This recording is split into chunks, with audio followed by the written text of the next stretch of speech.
Hola, en este video vamos a hablar sobre las pruebas de la coagulación, las pruebas básicas y mínimas de la coagulación y un primer escenario muy interesante y llamativo, un paciente que sangra y tiene pruebas de coagulación normales.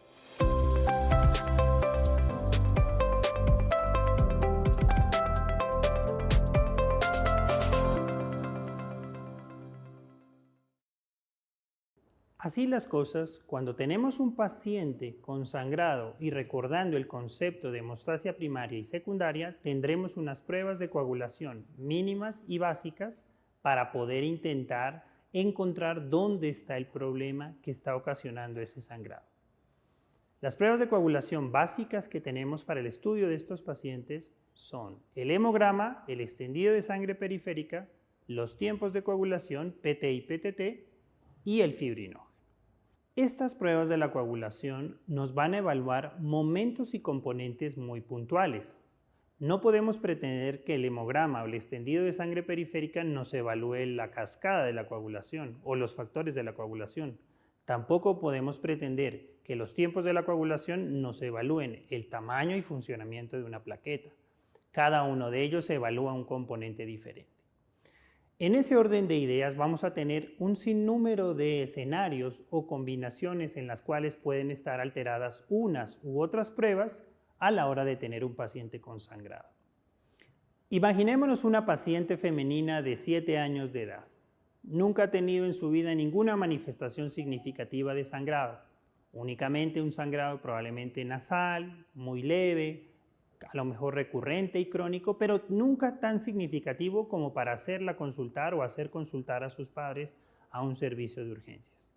Con esa clínica tan sencilla o tan leve, por así decirlo, esta paciente un buen día pierde una pieza dentaria y empieza con un sangrado mucho más significativo. El médico o el personal de salud que la atiende le toma las pruebas de coagulación de las cuales hemos hablado y encuentra notoriamente o llamativamente que el hemograma y los tiempos de coagulación son normales. Fácilmente podría creer esta persona que esta niña no tiene ningún problema en la coagulación, pero hay esa discordancia. La niña está sangrando notablemente en ese momento y las pruebas de coagulación son normales. En ese escenario siempre hay que pensar que yo pueda tener un trastorno en la hemostasia primaria. Acuérdense lo que yo les mencionaba en un momento previo. La hemostasia primaria puede tener una clínica de sangrado con tiempos y con hemograma normal. Y si ese es el caso, la única forma de encontrar una alteración o un problema en ese escenario es pensar que pueda tener o un problema en las plaquetas o un problema en los vasos sanguíneos o un problema en el factor 13 que también actúa en ese escenario, una deficiencia de factor 13. Las pruebas de coagulación elementales y básicas no nos pueden decir si esa plaqueta, que puede ser normal en un número, está funcionando de una manera correcta. Yo puedo tener un hemograma que tiene un recuento plaquetario completamente normal, pero esa prueba, ese hemograma con un extendido de sangre periférica, no me dice si esa unión de plaqueta a plaqueta se da de una manera correcta y de una manera adecuada. La única forma que yo tengo en ese momento de buscar esa interacción de plaqueta a plaqueta es con una prueba un poco más especial, por así decirlo, y es una curva de agregación plaquetaria. La curva de agregación plaquetaria permite a esa persona o permite al personal de salud evaluar ese funcionamiento de la plaqueta. Si esa plaqueta está adhiriéndose correctamente al endotelio, si esa plaqueta está adhiriéndose correctamente a los factores de la coagulación, si esa plaqueta se está adhiriendo correctamente a otras plaquetas. Y esa prueba es la que nos permite diagnosticar, en el caso puntual de esta paciente, una trombastenia de Glasman. La trombastenia de Glasman es una alteración congénita relativamente infrecuente y se caracteriza por una clínica muy similar a lo que hemos hablado. Una clínica muy sutil de sangrado y generalmente esa clínica es crónica, ¿sí? Y generalmente ese paciente no tiene, o en este caso esta niña, no tiene un historial de un sangrado severo que haga pensar en un problema en la coagulación. Y su característica fundamental es que tiene tiempos de coagulación normales. Si uno no está, digamos que pensando en este escenario, esta paciente fácilmente pudo haberse pasado por alto en ese diagnóstico.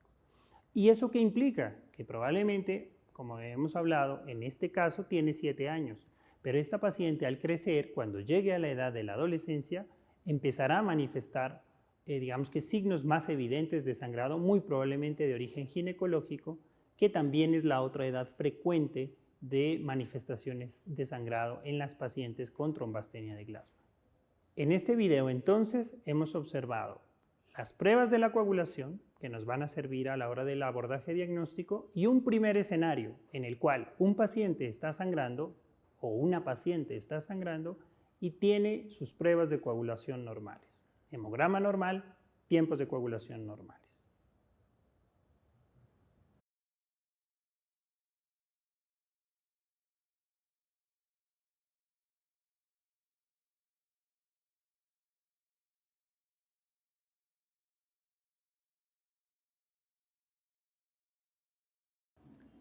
Hola, en este video hablaremos de un escenario diferente, un paciente que tiene una clínica de sangrado, pero uno de sus tiempos de coagulación, que es el PTT, se estará prolongado. Vamos a ver el abordaje más puntual, más específico y más objetivo cuando este escenario se presenta.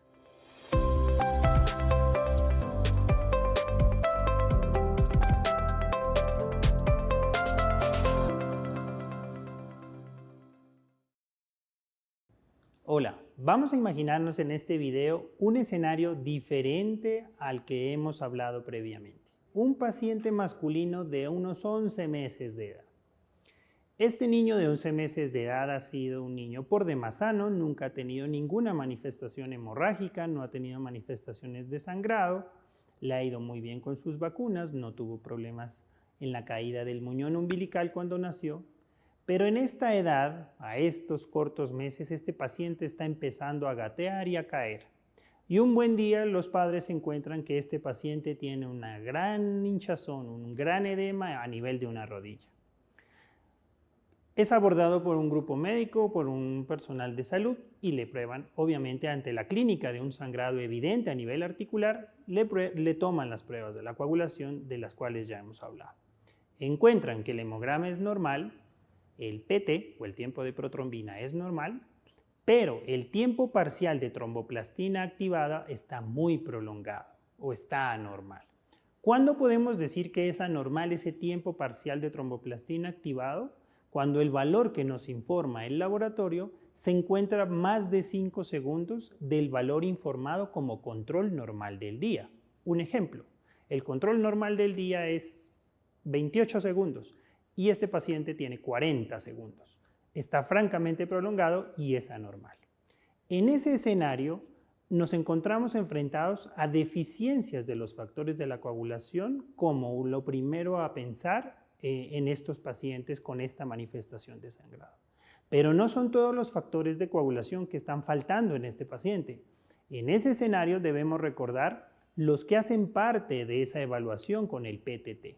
¿Cuáles son ellos? El factor octavo, el factor noveno, el factor de von Willebrand, el factor 11 y muy rara vez, aunque vale la pena tenerlo presente, el factor 12. De hecho, este paciente tiene la clínica y digamos que un escenario con ese PTT prolongado muy concordante con el diagnóstico de hemofilia, dado que es un niño que está empezando apenas su movimiento y tiene una manifestación de sangrado muy significativa a nivel articular. Esas alteraciones en esos factores de la coagulación se ven, digamos que traducidas o se ven reflejadas en enfermedades muy puntuales. La deficiencia de factor octavo constituirá la hemofilia A. La deficiencia de factor noveno va a constituir una hemofilia B. La enfermedad de von Willebrand será la deficiencia del factor de von Willebrand, tanto en su funcionamiento como en su cantidad. Y las deficiencias de factor 11 o deficiencias de factor 12 también van a estar enmarcadas en este grupo de pacientes. Importante en este caso anotar es que la deficiencia del factor 12 no es una deficiencia común y en ocasiones no se asocia con una manifestación de sangrado tan significativa. Pero en el caso puntual de este paciente tiene una hemofilia A. Un paciente que tiene un sangrado notable a nivel articular, en este caso puntual, y además tiene una prolongación muy marcada en el tiempo parcial de tromboplastina inactivada. Ese escenario ameritará un rápido abordaje, tanto diagnóstico como terapéutico, y el abordaje complementario desde el punto de vista médico es dosificar los factores de los que estábamos hablando previamente. Es decir, si yo tengo una prolongación en el tiempo parcial de tromboplastina activado, mi paso siguiente será dosificar los factores que les mencioné: octavo, noveno, factor de von Willebrand, factor 11 y factor 12. La hemofilia es una enfermedad catalogada como una enfermedad infrecuente o rara. Sin embargo, son muchos los pacientes que ven afectada y digamos que complicada o comprometida su vida por esta enfermedad.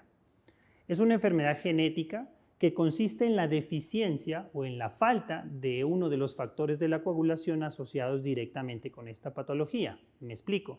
La hemofilia A es la deficiencia o falta del factor octavo y la hemofilia B es la deficiencia o falta del factor noveno. Años atrás, incluso en la bibliografía antigua, se hablaba de una hemofilia C, que era la deficiencia del factor 11. Ese término ya no existe en la actualidad. Solo hablamos de hemofilia A y una hemofilia B. Tanto la hemofilia A como la hemofilia B son patologías incurables. No existe una forma médica conocida de quitar por completo la enfermedad.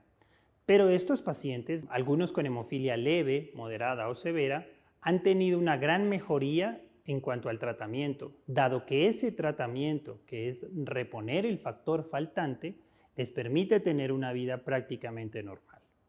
Años atrás, estos pacientes veían muy comprometido su funcionamiento, su vida cotidiana, pero en la actualidad son tantas las herramientas terapéuticas que tenemos disponibles para ellos que ellos prácticamente en algunos casos pueden tener una vida casi que normal comparada con un paciente no hemofílico. En conclusión de este escenario, paciente con sangrado y tiempo parcial de tromboplastina activado prolongado, podemos decir que hay que pensar en una deficiencia de factor. ¿Cuál factor? Factor octavo, factor noveno, factor de von Willebrand, factor 11 o factor 12. Si a lo mejor este número de factores, o yo digamos que no puedo acordarme de una manera muy práctica, los invito a referirse al material bibliográfico adicional disponible para este video.